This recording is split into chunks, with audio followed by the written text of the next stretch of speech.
बिस्मिल्लाहिर्रहमानिर्रहीम। अस्सलाम वालेकुम स्टूडेंट्स, कैसे हैं आप सब लोग? I hope you are fine. आज हम बात करेंगे इम्तिहानी सेंटरों में या इम्तिहानी मरकज़ में चीटिंग्स पर, रिश्वत सतानी पर। और आपको एक पर्सनल एक्सपीरियंस शेयर करूंगा और एंड पे आपको एक इसका कंक्लूजन या एक रिज़ल्ट बताऊंगा। तो वीडियो शुरू करते हैं। मैंने 3-4 दफ़ा बोर्ड के पेपर दिए हैं, 5-6 दफ़ा कह सकते हैं आप, 5, 8, 9, 10, 11। इनमें एक स्टूडेंट को, जो कि एक मुख्तलिफ स्कूल का बच्चा होता है, किसी मुख्तलिफ स्कूल में जाना पड़ता है बोर्ड के पेपर देने। और ये पेपर लाहौर बोर्ड की तरफ से होते हैं। और भी बच्चे होते हैं जो कि मुख्तलिफ स्कूलों से आए होते हैं। तो कुछ बच्चों का किसी स्कूल में सेंटर बन जाता है, किसी बच्चों का किसी स्कूल में। तो एक तरीका है बोर्ड का पेपर्स कंडक्ट करने का, और उसकी बुनियाद पर वो रिज़ल्ट बनाते हैं और बच्चे को अगली क्लास में प्रमोट करते हैं अगर वो पास होता है तो मैंने अक्सर यहाँ पे नोटिस किया है, कुछ बच्चे होते हैं वो इधर उधर से नकल मार लेते हैं। कुछ बच्चे होते हैं वो किसी सर को पैसे वगैरह दे देते हैं। कुछ बच्चे होते हैं जो सिफारिश करते हैं। ये चीज़ें मैंने खुद देखी हैं। मैं आपको किसी की बातें नहीं बता रहा, आपने भी अक्सर सुना होगा, अक्सर काम हो जाता है। क्या होता है कि लोग अगर उनके जायज़ तरीके से उनकी ख्वाहिशात या उनके काम पूरे नहीं होते तो फिर वो नाजायज़ चीज़ पे जाते हैं। तो आपने अक्सर देखा होगा, आप लोगों के बैक बेंचर्स वगैरह या कोई ऐसा लड़का जो थोड़ा शरारती हो या कुछ इस टाइप का लड़का हो, तो उसने बताया होगा यार मैंने तो उसको पैसे दिए नहीं, ग्राउंड को उसने पैसे ले लिए, मुझे सारी चीटिंग हो गई, मेरा पेपर हो गया। तो आप याद रखिए, सबसे बड़ी बात, सबसे बड़ी बात हदीस है, रिश्वत लेने वाला और देने वाला दोनों आग में, और दोनों को जहन्नम की आग जलाएगी। तो इससे हमें बस इतनी बात ही काफ़ी है कि इतनी बड़ी एक हदीस आपको बता दी, रिश्वत लेने वाला देने वाला दोनों आग में। चाहे वो पुलिस में रिश्वत ले रहा हो, आर्मी में रिश्वत ले रहा हो, किसी पोस्ट पर जाने के लिए किसी बंदे को देनी पड़ी हो और लेनी पड़ी हो, तो ये नाजायज़ है और इसका दोनों का ठिकाना जहन्नम में है। बाज़ औक़ात मैंने खुद देखा है कि जो एक शख्स है या एक स्टूडेंट है पेपर देने आया होता है, तो वो निगरान को पैसे दे देता है और खुल्लम खुल्ला चीटिंग कर रहा होता है। बिल्कुल ये नाइंसाफ़ी और ये गलत काम कर रहा है। और लेकिन क्या करते हैं कि जो निगरान जो होते हैं, जिनकी ड्यूटी लगी होती है, वो पैसे ले लेते हैं।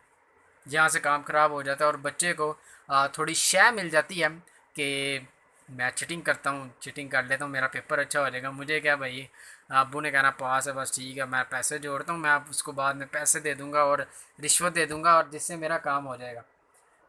इसका बैड इम्पैक्ट पड़ता है उस जो बच्चा रिश्वत दे रहा है उसके किरदार पर। आप देखिए कि जो स्टूडेंट्स होते हैं, इन्हीं में से तो आगे जाकर किसी ने मुल्क का कोई ओहदा संभालना होता है या कोई आगे असामी पर जाना होता है। तो अगर यहाँ से ही बच्चे करप्शन करने लग जाएं या रिश्वत देने लग जाएं, तो आप सोचिएगा अगर वो बड़ी पोस्ट पर चले जाते हैं तो वो क्या नुकसान कर सकते हैं और किस तरह की बड़ी बड़ी रिश्वत ले सकते हैं। याद रखें, हमारे मुल्क में हम रोना होते हैं कि इस सियासतदान ने करप्शन की, इसने इतना पैसा खाया, इसके पास इतना पैसा, इसने हुकूमत का ये किया वो किया, यहाँ से इसने ये फ़ायदा निकाला है। तो ये सारी चीज़ें बचपन से ही बच्चों में डाली गई हैं।